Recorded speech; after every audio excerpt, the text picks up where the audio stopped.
আসসালামু আলাইকুম। অভিনন্দন অন্তর্বর্তী সরকারের প্রধান উপদেষ্টা ডক্টর মোহাম্মদ ইউনুসকে বিমস্টেকের চেয়ারম্যান হওয়ার জন্য।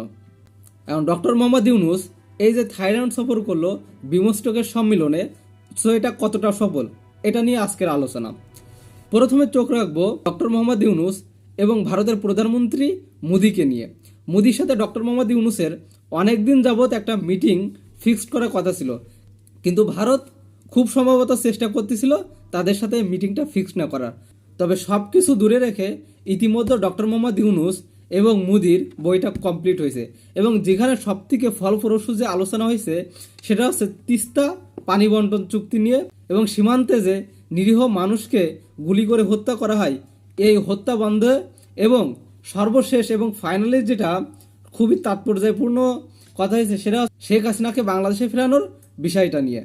এখন ডক্টর মোহাম্মদ ইউনুস এছাড়াও সর্বশেষ শ্রীলঙ্কার সাথে একটা বৈঠক করছে, যেখান থেকে ডক্টর মোহাম্মদ ইউনুস শ্রীলঙ্কার সাহায্য চাইছে যে বাংলাদেশ থেকে যে পরিমাণে টাকা বা পাচার হয়েছে এই টাকা ফেরত আনার জন্য তিনি শ্রীলঙ্কার সাহায্য চাইছে। এছাড়াও থাইল্যান্ডের সাথে বাংলাদেশের একটা স্মারক স্বাক্ষর হয়েছে, যেখানে থাইল্যান্ড এবং বাংলাদেশ মিলে কাজ করবে দুর্নীতি কিভাবে রোধ করা যায়।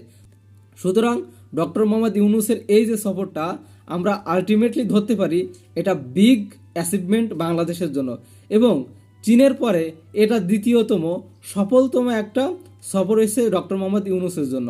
এবং এছাড়াও ডক্টর মোহাম্মদ ইউনুস থাইল্যান্ড সহ বিভিন্ন দেশের সাথে ছোটোখাটো অনেক মিটিং করছে, এবং যেটা বাংলাদেশের জন্য সামনে খুবই শুভকর। আর তার থেকে বড় একটা নিউজ আছে, সেটা মিয়ানমারের সাথে বাংলাদেশের যে চুক্তিটা হয়েছে। মিয়ানমারের সাথে বাংলাদেশের ইতিমধ্যে চিফ অ্যাডভাইজার ডক্টর মোহাম্মদ ইউনুসের যে পেস্ট আছে সেখান থেকে আমাদের ইতিমধ্যে জানানো হয়েছে যে খুব দ্রুতই মিয়ানমার বাংলাদেশ থেকে 1,80,000 রোহিঙ্গা শরণার্থী তারা নিতে রাজি হয়েছে, এবং ধীরে ধীরে প্রসেস আকারে যে 8 লক্ষ রোহিঙ্গা শরণার্থী বাংলাদেশে আছে সকলকে তারা বাংলাদেশ থেকে মিয়ানমারে ফেরত নেবে এই আশ্বাসও তারা দিয়েছে। সুতরাং এই যে অ্যাচিভমেন্ট বা ডক্টর মোহাম্মদ ইউনুসের এই সফরে আমরা সব থেকে বড় যে অ্যাচিভমেন্ট ধরতে পারি সেটা এই অ্যাচিভমেন্ট। সুতরাং ডক্টর মোহাম্মদ ইউনুস ছাড়া এটা সম্ভব না, কারণ আমরা এতদিন যাবৎ খুবই দেখছি যে এই বিষয়টা নিয়ে বাংলাদেশ কি তাৎপর্যায় ভূমিকা পালন করছে, কিন্তু এর ফলস্বরূপ আমরা কিছুই দেখিনি। তবে ইতিমধ্যে ডক্টর মোহাম্মদ ইউনুস আমাদেরকে আশ্বাস দিয়েছিল এবং তিনি তার কথা রাখছে, এবং দেখা যাক খুব দ্রুতই এই চুক্তিটা বাস্তবায়ন হবে। শুধু দেখার অপেক্ষা থাকলো এই চুক্তি কিভাবে সম্পূর্ণ হয়। শুধু এতটুকুই আশা রাখবো যে ডক্টর মোহাম্মদ ইউনুসের হাত ধরে এই সমস্যা আমরা সমাধান করতে পারবো ইনশাল্লাহ।